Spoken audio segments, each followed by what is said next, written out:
agradeço em primeiro lugar as palavras de acolhimento da doutora Cristiana e do professor José Eduardo. Não agradeço a leitura de Camões porque acho que é um falso bem, agora passamos de cavalo para burro, que é de Camões para mim.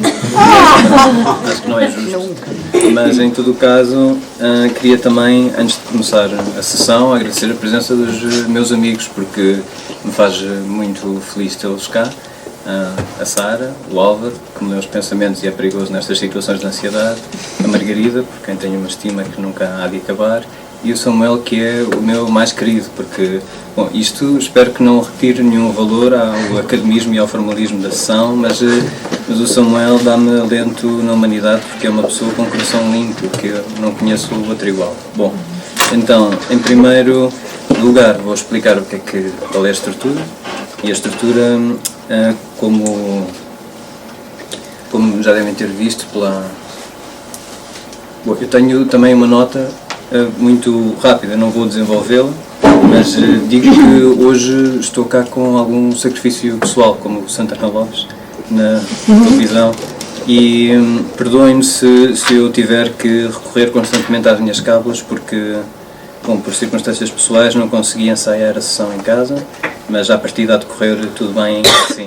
A minha primeira sessão do ciclo Cipião a que eu assisti foi uma meta-conferência do professor José Eduardo sobre o que é uma conferência, e ele dizia que não se deve nunca ler, deve-se sempre, já que estamos todos juntos numa sala, conversar uns com os outros, e eu concordo em absoluto, mas perdoem-me se desobedecer hoje. Então, a estrutura desta apresentação vai ser a seguinte: em primeiro lugar, dizer-vos porque é que propomos à vossa consideração esta interpretação da obra pessoana por meio de uma narrativa que está fora de quadro, porque não há um texto com uma narrativa dramática escrito, com os três. Existem sim vários episódios, Fernando Pessoa escreve diálogos inteiros, e a cena como é que eles se conheceram, e a cena do funeral, e como vocês também sabem, existe intertextualidade, os poemas são escritos uns aos outros. Campos escreve sobre Queiro, Reis responde dizendo que Campos não percebe nada sobre Queiro, Campos diz-lhe: se te queres matar, porque é que não te matas? Me deixas em paz. Isso ele não disse, mas está nas entrelinhas. Então eles falam uns com os outros. Campos também escreve muito sobre o que Fernando Pessoa faz, diz-lhe: peço imensa desculpa, mas li o que escreveu e acho uma tontice, coisas desse género. Portanto, existe intertextualidade. E existem muitos indícios, que eu apresento sucintamente na introdução, que justificam esta tese, ou esta abordagem que proponho hoje. Em segundo lugar, vamos tentar descobrir então qual será o problema dramático, porque não existe uma narrativa sem um problema dramático, não é? Nem sem conflito, nem sem desenvolvimento dramático, nem sem um desfecho que lhe dê um sentido. Portanto, vamos tentar descobrir que coisas seriam estas todas. O que eu proponho à consideração é que seja o problema de identidade, que é o problema central na obra de Fernando Pessoa. E, em terceiro lugar, o que faremos é tentar compreender, então, qual seria a resposta de Queiro a este problema dramático, em que medida é que os outros dois discípulos que lutam pelo lugar de discípulo, tentando proscrever-se um ao outro como discípulo do mesmo mestre, dizendo: tu não percebeste nada, e o outro diz: não, tu é que não percebeste nada. Vamos perceber em que medida é que ambos são discípulos, sendo opostos entre si, e então que desenvolvimento é que esta história tem que lhe confira um sentido. Será assim, portanto, 3 etapas. Começando pela primeira. Como vos disse, existe intertextualidade, existe, como vocês também sabem, uma biografia extensa que Fernando Pessoa dá aos heterónimos principais. Também existe caracterização, existe descrição de cenas, existe, além do mais, preocupação em Fernando Pessoa em situar os poemas. Este poema foi feito antes de Campos conhecer Queiro e tem uma estrutura formal muito particular e tem um pensamento que revela disposições, pensamentos que serão bem distintos de os poemas escritos depois de conhecer o mestre, e depois voltam a ser bastante diferentes. Portanto, ao situá-los numa cronologia, também existem já aqui algumas pistas de o que é que que nos permite considerar esta obra como sendo enquadrada por uma narrativa. Fernando Pessoa, isto sou eu, sem ninguém perceber, a ir ver as minhas cábulas. E Fernando Pessoa, evidentemente, confere, porque é sempre muito importante, um arco dramático, ou seja, cada heterónimo passa por muitos momentos bem distintos. Pronto. Estes são os vários instrumentos que vamos tentar utilizar ao longo da sessão de hoje para tentar compreender como é que seria válida esta tentativa de interpretação. Fernando Pessoa refere-se ainda à obra dos heterónimos como a obra Queiro Reis Campos, com hífenes, ou seja, é uma obra coesa, não é a obra de Campos, não é a obra de Reis, há um conjunto, e Fernando Pessoa diz que uma obra de valor tem que ter uma fundamental ideia metafísica e que ele conferiu a cada heterónimo um profundo conceito da vida que é diverso nos três. E diz o seguinte, e isto é o mais importante para esta fase, que é, ele diz que cada uma das obras dos heterónimos forma uma espécie de drama, mas todas elas juntas, que é um português estranho, convenhamos, mas ele disse, todas elas juntas formam outro drama. Isto é que fundamenta este exercício de hoje, que é, ora, se elas todas juntas formam um drama, que ele diz, mais ainda, que é um drama que forma um conjunto dramático, sendo devidamente estudada a entre-ação intelectual das personalidades, assim como as próprias relações pessoais. Portanto, isto é o que nos lança hoje. Portanto, isto foi dito por Pessoa e merece este nosso exercício de hoje. E Campos também define muito bem qual é que é o conflito. Diz que Queiro não era um pagão, era o paganismo. Ricardo Reis era só um pagão por caráter. António Moura, um pagão por inteligência, e ele um pagão por revolta. Então vamos ver que desenvolvimento é que tem cada um deles. Não vou considerar António Moura, mas vamos ver então que sentido é que isto pode fazer. Então, começando por considerar o problema dramático da identidade, vamos tentar perceber como é que o problema de identidade se coloca em Fernando Pessoa, e faço isto sem sentir nenhuma ansiedade para ver outros estudiosos de Fernando Pessoa na sala. Mas então, eu proponho 3 sentidos através dos quais se pode considerar o problema de identidade em Fernando Pessoa. Em primeiro lugar, referindo-nos às condicionantes internas e inconscientes da vontade e da razão, já veremos o que é que isto significa. Em segundo lugar, referindo-nos ao facto de não sermos sempre os mesmos ao longo da vida. E em terceiro lugar, referindo-nos ao problema de eu não ser eu, nem outro, nem ninguém, como diz Campos, ou seja, de não ter eu, nem ali, ser um vácuo sem si próprio, causa de ser pensado como ser, como diz Pessoa Ortónio. Vamos considerar estas 3 formas de pensar o problema de identidade, depois a tese de Queiro, depois a dos discípulos, e compreender então que narrativa poderá ser esta. Vamos tentar fazer isto em 20 minutos.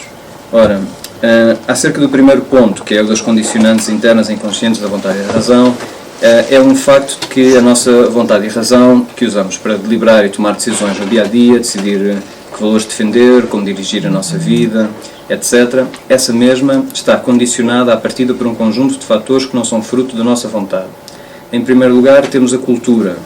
A cultura constitui a nossa primeira matriz de relação com o mundo, sendo que esta é desde logo uma relação valorativa e, sobretudo, relativa, uma vez que existem outras culturas com diferentes noções de bem, de justiça, de belo, de virtude, diferentes concepções da sociedade, diferentes estilos de vida, etc.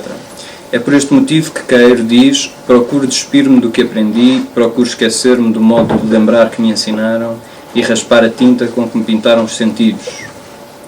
Em segundo lugar, há que considerar as emoções, porque as emoções são uma condicionante que nos toldam o juízo e nos inundam com desejos sedentos de comandar a nossa ação, deturpam os nossos critérios de aceitação de argumentos, deturpam a nossa vontade de agir e a nossa relação com o real. Ou seja, Fernando Pessoa diz: elevam ânsias que repudio, quem sente não é quem é, leio à margem do que julguei que senti e digo, fui eu. Acho que é uma coisa que conseguimos compreender sem mais desenvolvimento. Parece um tonto a tentar explicar como é que as emoções nos condicionam. Acho que está. Em terceiro lugar, os instintos, que são, por definição, algo com uma finalidade, mas sem consciência. Ou seja, definem a nossa vontade e os moldes em que vivemos a nossa relação com o mundo, como a fome, a sede, a ansiedade, tudo mais, todos esses instintos dos quais podemos não estar devidamente conscientes, o instinto sexual e por aí fora, o instinto de razão, todos esses instintos configuram a nossa forma de estar e não são dependentes da nossa vontade, portanto têm de ser considerados quando pensamos em identidade, não é? Em quarto lugar, o circunstancialismo, que é um conceito emprestado ao Ortega y Gasset, que tem que ver com o acaso de vida, não é? Portanto, o acaso de termos nascido em determinada época, lugar, cultura, classe social, o facto da nossa história pessoal ser também arbitrária e configurada pela sua arbitrariedade, ou seja, se eu não tivesse conhecido os meus amigos que estão aqui presentes, teria sido diferente. Se eu não tivesse lido os autores que li, pensaria outras coisas, teria outras ideias presentes na minha vida, senão aquelas que eu achei mais determinantes, etc, etc. Portanto, o circunstancialismo, ou o acaso da vida, também nos vai configurando e não depende da nossa vontade. Campos diz a Queiro: eu aprendi contigo, mestre, mas só poderia ser como tu se tivesse sido tu. Que é trágico. Em quinto lugar, as disposições. Elas alteram a tonalidade do mundo, não é? O nosso sentimento face à vida, o nosso estado de espírito, a nossa vontade, as nossas sensações, até as nossas sensações. Os nossos pensamentos, as disposições alteram tudo. O mundo existe dentro das disposições. O mundo da pessoa alegre não é igual ao mundo da pessoa melancólica, assim como Álvaro de Campos, o autor da Ode Triunfal, não é igual ao Álvaro de Campos, autor de Lisbon Revisited, que se tivesse tempo gostava de vos ler, para isto não ser só uma construção de castelos no ar, mas ter um referente presente. Ou seja, estamos a falar sobre o quê? Estamos a falar sobre... Eu gostava de ler, mas vamos ver se dá tempo. Lisbon Revisited há dois, mas o de 26 é acho que é a chave determinante para tentar compreender esta proposta que vos trago, ou seja, acho que lá está tudo. Se calhar mais valia não dizer nada e ler só, porque eu acho que lá está tudo e está dito muito bem. E Álvaro de Campos não é igual a si mesmo, e eu acho que isto é uma ideia e tanto, não é? Portanto, o autor que escreve um poema não é o mesmo autor que escreve o outro. Aliás, o próprio Queiro, como veremos, também é um passo determinante para estudar esta proposta de interpretação, não é igual a si mesmo. Portanto, Queiro diz, como veremos, amar é uma estupidez. Não diz isto assim, diz isto de forma muito mais interessante literariamente, mas depois escreve outro poema, quando lhe dá uma paixão por uma camponesa, acho eu, diz, amar é que é viver. Então contradiz-se propositadamente em tudo, e há poemas que são Queiro a ser o oposto do que Queiro é, e que fazem com que Reis, de forma bastante odiável, diga: perdoa o amigo, mas o discípulo fica contente que o mestre tenha morrido, porque ele já estava a embaraçar a si mesmo, a ser o contrário da sua filosofia. Portanto, ainda bem que ele morreu, tivesse morrido mais depressa para não ter tido tempo de escrever aqueles poemas odiáveis. Portanto, todas estas são coisas para termos em consideração, vamos vê-las daqui por diante. Mas as disposições alteram tudo. Queiro não é igual a Queiro, Campos não é igual a Campos, há progressão dramática e nós somos assaltados por disposições. Alteram-se os próprios pensamentos. Portanto, como é que uma pessoa diz a vida é fascinante e depois diz a vida é horrível? Como é que uma pessoa diz o modernismo é a salvação da humanidade, quer lá saber do modernismo para alguma coisa, não me chateiem com o modernismo, vão todos para o diabo? Não, vamos para o diabo sem mim. Deixa-me sozinho para o diabo. Porque devemos de ir juntos. Porque devemos de ir juntos, tal e qual. Bom, então, resumindo nesta consideração das condicionantes como uma forma de interpretar o problema da identidade em pessoa, e depois também, se alguém quiser revisitar estas coisas nos comentários, eu tenho aqui as citações que me levam a considerar que estão presentes estas 5 condicionantes na poesia de Fernando Pessoa, depois recupero-as quando houver perguntas sobre esta primeira etapa, mas resumindo a primeira etapa, a questão é se acreditamos mesmo nas coisas em que acreditamos e pensamos, ou se é da nossa cultura, ou se uma forma de ver o mundo é nossa ou é da nossa disposição temporária, se uma atitude que nós tivemos foi nossa, foi do Dr. Jekyll ou do Mr. Hyde, ou para quem gosta da Marvel, do Bruce Banner ou do Hulk, em que ponto é que a nossa história pessoal é que nos está a empurrar para uma forma de ser em vez de ser autêntica, ou em que ponto é que nós estamos a tentar racionalizar e mentir a nós próprios com uma narrativa de quem somos, ou seja o que for. Então, todas estas coisas são problemas. Segunda etapa, que é o facto de nós mudarmos ao longo da vida. Ora, há vários aspectos a analisar. Em primeiro lugar, o poema Viajar, Perder Países, de Fernando Pessoa, ortónimo, aqui dá a ideia de que nós vamos vivendo coisas que tínhamos imaginado e sonhado como uma fantasia no momento anterior, coisas que desejávamos, e ao passar por essas experiências e etapas ao longo da nossa existência, vamos retirando a cada um desses países a bandeira que dizia que nós nos poderíamos finalmente encontrar neles, que eles nos poderiam resolver o desassossego que há em nós e devolver-nos uma espécie de completude ou identidade, ou uma maneira de estar na vida, um sentido e uma paixão de viver. Portanto, a pessoa diz que perde países e não que ganha países ao viajar, e isto é muito interessante e bastante profundo, não é? Portanto, ele perde cada vez que viaja perde. E é precisamente por consequência disso que ele é outro constantemente.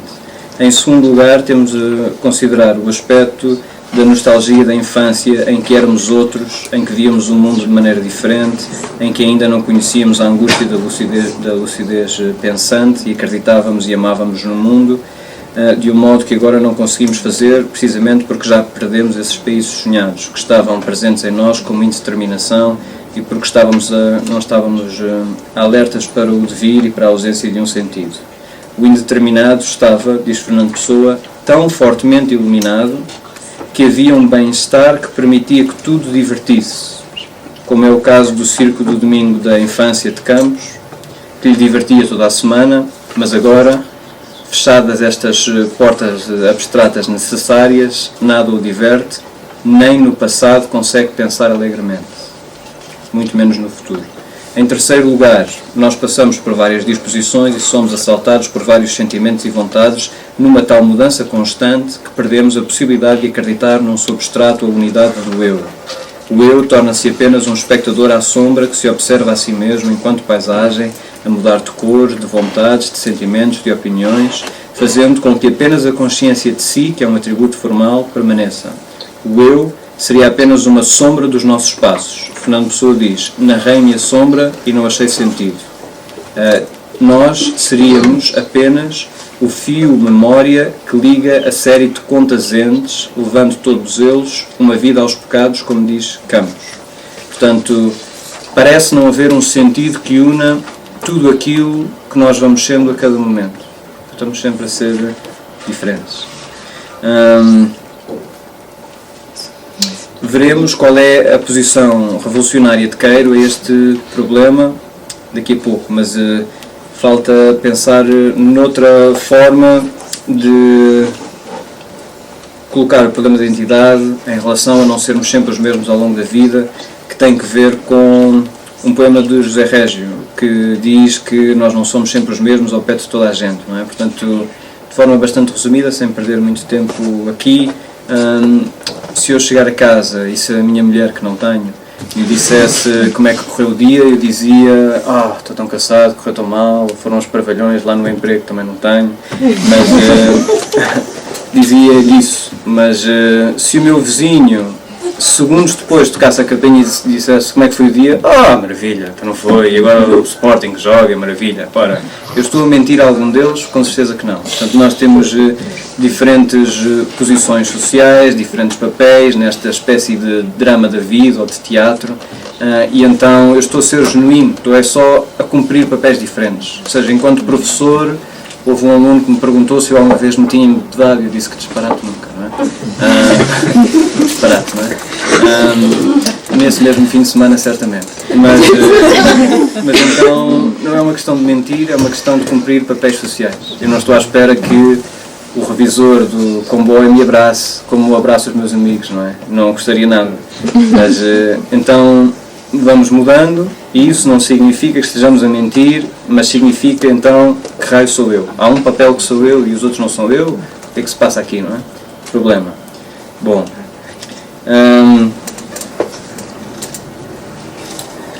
Bom, depois passo a citações. Eu tinha aqui para dizer, mas prefiro no fim a resposta a perguntas para não estar a perder muito tempo, tenho medo de me alongar. Ora, o terceiro ponto, que é o das disposições, faltava-nos que é o das disposições específicas. Falámos já sobre disposições, não estou distraído, que há disposições que esvaziam tudo, e é dessas que eu queria falar agora, não é? Que é a disposição de angústia, do tédio, da inquietação, do desassossego, etc. Portanto, nesse caso particular, dá-se um esvaziamento absoluto em que nós não fazemos ideia de quem somos, do que queremos, não sabemos conduzir-nos a vida, não queremos nada. E essa é vê-se particularmente em campos, que é de partir o coração, não é? Portanto, quando nos morre um amigo, ou seja o que for, não nos dá vontade de fazer nada, não dá vontade de sair à rua, recebemos um telefonema de pessoas de quem gostamos e tratamos-las mal porque estamos a chatear já só por estarem a comunicar connosco. Os nossos pais fogem para longe por não ter que estar ao pé de nós, e não quer dizer que há um esvaziamento absoluto, não é? Portanto, eu vou voltar aqui às cábulas. Portanto, Campos diz: nem sei conduzir-me na vida, dando-se a descrença no futuro, a nostalgia da inconsciência feliz da infância, o rancor e a mágoa à vida, a prisão no deserto do momento presente que é demasiado longo e sufocante. O sujeito vê-se a si mesmo como um grande mistério. Isto acontece de tal modo que a pessoa diz já nem saber sentir senão através do pensamento e acreditar senão através do fingimento, do perspectivismo. Portanto, há um esvaziamento absoluto, não mora lá ninguém. Nós estamos sempre numa relação pragmática em relação à vida, não é? Portanto, apanhamos o metro, estamos a pensar onde é que vamos sair, quando compramos a garrafa de água é para nos saciar a sede, estamos sempre a olhar para o relógio, sempre com coisas para fazer, temos funcionalidades para tudo, mas de repente, quando cai a presunção de que faça sentido fazer-se coisas, não sobra nada. Portanto, quando o pragmatismo cai, ficamos realmente perdidos no deserto, porque nem sequer faz sentido fazer-se coisas, arrastamos. Em vez de desejarmos e corrermos atrás do que desejamos, arrastamos. Campos diz: sempre uma coisa tão inútil como outra. Tenho uma angústia no fundo de todos os prazeres e uma saciedade antecipada na asa de todas as sávenas. A ideia de um verdadeiro eu com propósito na vida é algo que me dói no que desejo, diz pessoa ortónimo. Portanto, dói já naquilo que deseja. Portanto, aquelas pessoas que são tão idiotas e que nós temos que falar com elas de vez em quando, infelizmente, e nos dizem: estás triste, porque é que não vais ao cinema? Estás triste, vamos beber um copo. Quer dizer, já naquilo que se deseja, dói. Então não faz sentido nenhum. É uma estupidez grotesca, nojenta. Portanto, eu agora vou beber um copo porque estou triste, ou vou ao cinema porque estou triste. Não faz sentido nenhum. São pessoas que não devem ter passado por estas coisas, e ainda bem para elas, mas não dói naquilo que deseja já. E é tudo inútil. E pronto, isto é um ponto fundamental do problema de identidade, porque já não sobra lá nada. Que é um tema feliz para vos trazer hoje. Não sabemos quem somos, mas podemos continuar a viver a vida. Isso não se põe, não é? Portanto, isto é estúpido. Portanto, dizer que a vida vale a pena, ou dizer, não sabemos quem somos, não sabemos o que queremos, mas vai. Isto é... Obrigado. Bom, então, perde-se a paixão por tudo, por todos os projetos de trabalho, de vida, de cotidiano. Não nos diz, nada nos diz respeito, e temos o nosso coração mais longínquo, o nosso coração perdido, diz Campos. Tudo é tão pouco, diz Reis, que é a minha frase preferida de Fernando Pessoa. Portanto, tudo é tão pouco.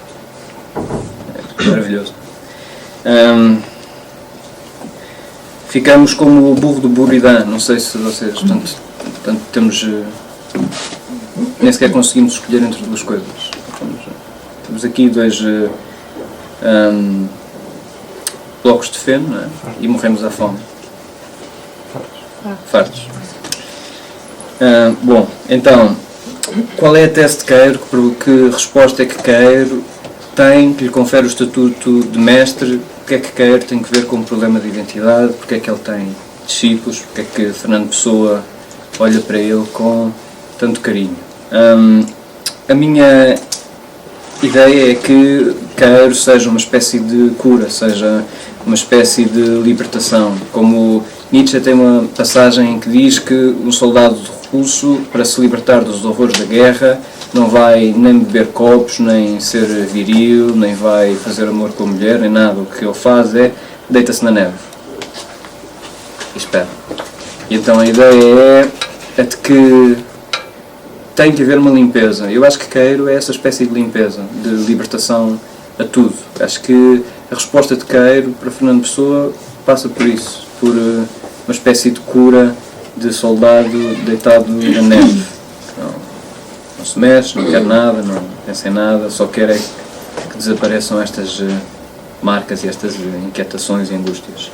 Então, Queiro tem uma tese da tranquilidade, da harmonia com a natureza, da aceitação da realidade, do prazer nas sensações, e é uma tese configurada pelo objetivismo do real. Em primeiro lugar, importa estabelecer aquilo que Ricardo Reis diz ser essencial saber sobre o mestre, que tem que ver com o seguinte: ele escreve: Queiro, no seu objetivismo total, escreveu aquela frase culminante de guardador de rebanhos: a natureza é partes sem um todo. O fragmento significa que Queiro não acredita na existência de uma metafísica, na existência de um sentido inteligível para a realidade, na presença de um princípio orientador da existência, de uma natureza verdadeira das coisas, numa finalidade para estas. Não acredita na existência de um mistério oculto das coisas por trás daquilo que nos mostram os sentidos. Isto é, não acredita na ideia de substância, mas apenas nos seus atributos sensíveis que vão mudando. Portanto, Queiro nem sabe se o mundo existe para lá destas paredes, só a cada momento aquilo que lhe aparece é tudo o que há. É um objetivismo total. Cada ente é original e puro, distinto de todos os outros, e não existe uma forma por detrás de um género, nem nenhum conceito que nos permita conhecer um qualquer conjunto de seres. Renque e o plural de árvores são nomes, não são coisas, diz Queiro. E diz também que os conceitos... Eu tenho aqui uma citação... Bom, lá iremos. Que diz... que da mesma maneira que... Lá iremos.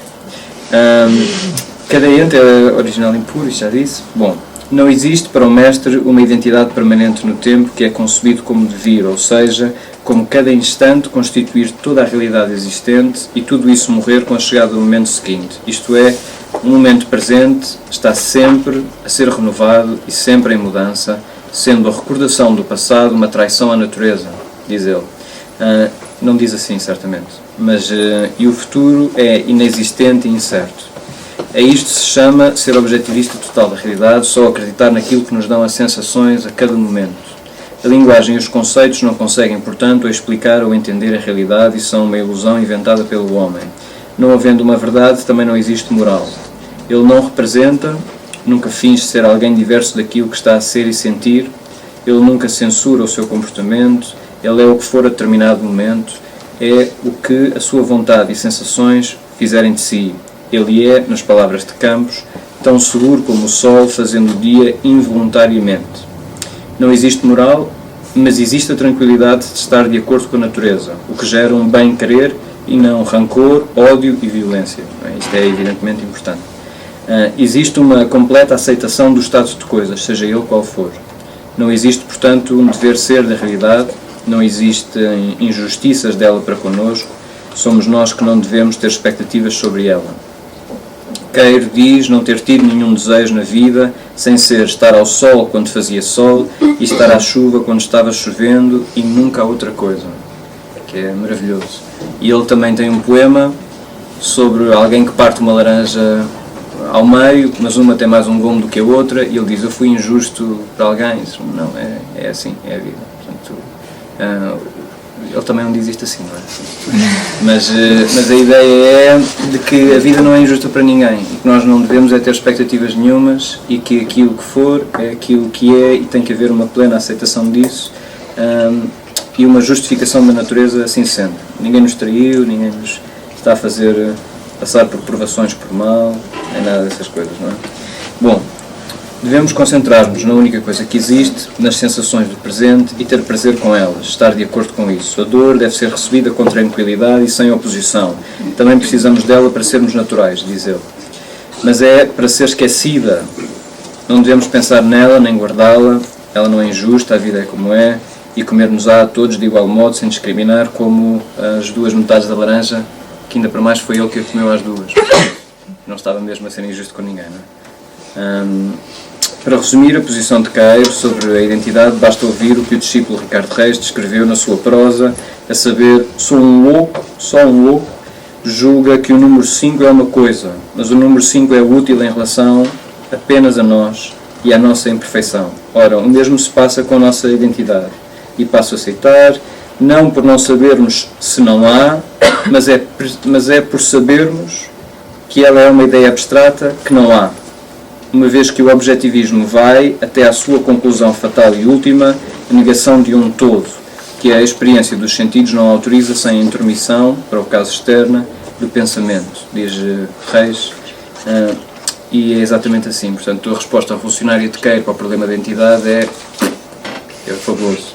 Portanto, não há, e então? Portanto, Queiro resolve a inquietação de não saber quem é, nem saber qual o sentido para a vida, aceitando que ele é múltiplo e incoerente por natureza, e que o sentido não existe.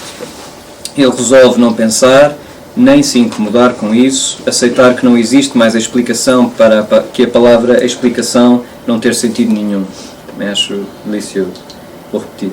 Não existe mais explicação que a palavra explicação não ter sentido nenhum.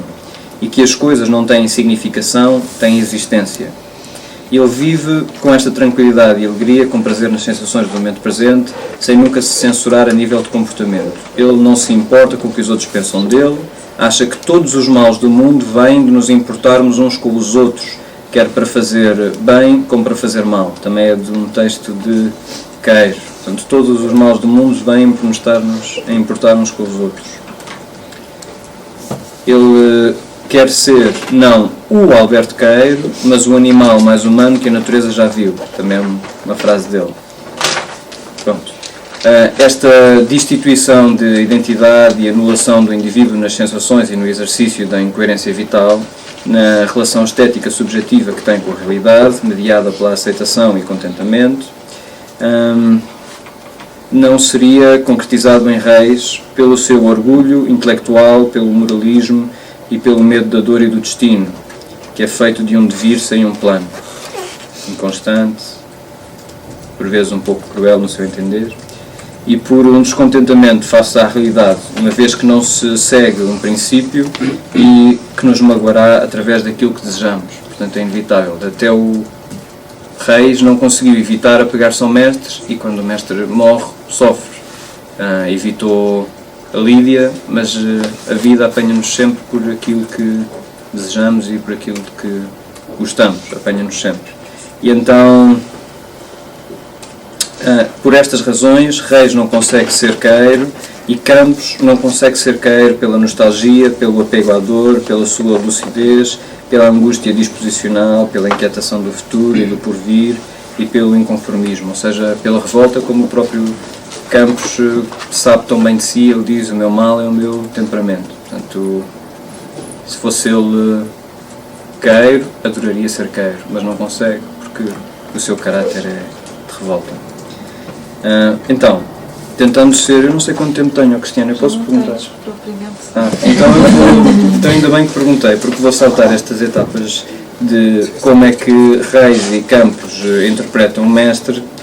Salto isto e vou só para então qual seria o sentido desta narrativa. Eu acho que o sentido desta narrativa passa, em primeiro lugar, por compreender as duas formas de aceitação da tese de Queiro e que falham as duas. No miserabilismo de Ricardo Reis, e que o próprio Queiro, salvo erro, dá nota disso, não é? Diz, a vida é alegre, não é... Ou seja, Reis ouve Queiro e diz, tens toda a razão, a vida é tão triste. Ele diz, não, é alegre. E ele diz, mas há inconstância, não sei o quê. E ele, pois há. E ele diz, pois há. Pronto. E em segundo lugar, portanto, destruiu a vida toda de Reis, esta forma de ver o mundo. E Campos é o ponto fundamental em que eu acho que culmina esta narrativa, porque Campos é salvo pela tese de Queiro, ou seja, Campos era no opiário o mais miserável dos homens, conhece Queiro, escreve o Ó Triunfal, fica eufórico com a possibilidade desta libertação face à angústia, ou seja, a aceitação da tese de Queiro liberta-o e ele fica louco pela vida, com fome da vida, pensa que ficou liberto das grelhetas das angústias intelectuais que tinha e quer viver a vida e viver tudo da vida e de todas as maneiras, e etc. Grande problema. E porque é que há uma narrativa e porque é que há um desenvolvimento dramático? Porque falha. Ou seja, esta fome de vida e esta euforia esgota-se e ele cai no vazio de que falávamos há pouco, que está no Lisbon Revisited, ou seja, a solução de Queiro falha. E isso é que faz com que não sejam só filósofos, cada um com perspectivas estáticas. Aliás, Campos diz sobre Fernando Pessoa que o grande problema dele era fazer coisas estáticas, dramas estáticos, diz os dramas estáticos, literatura estática não tem interesse nenhum, é estúpido, e Fernando Pessoa não responde, mas não é estático. Ou seja, este desenvolvimento dramático, antes de Queiro, Campos conhece Queiro, muda, mas depois, eventualmente, ao longo da vida, essa euforia esgota-se e ele cai no nada. Eu acho que isso confere sentido a este drama, ou seja, problema dramático, questão de identidade. Maravilha, Queiro traz uma solução. Problema, esta solução na linha do tempo esgota-se. Ninguém consegue viver desta forma, ou seja, Campos consegue viver, sei lá, uns bons anos nisto de não há nada no futuro, mas não haver nada no futuro durante muito tempo cansa. Portanto, falha como solução para a vida a teoria de Queiro. Eu acho que a narrativa leva-nos para esse sentido. Pronto, então concluo esta apresentação. Com muito gosto de ter aqui estado.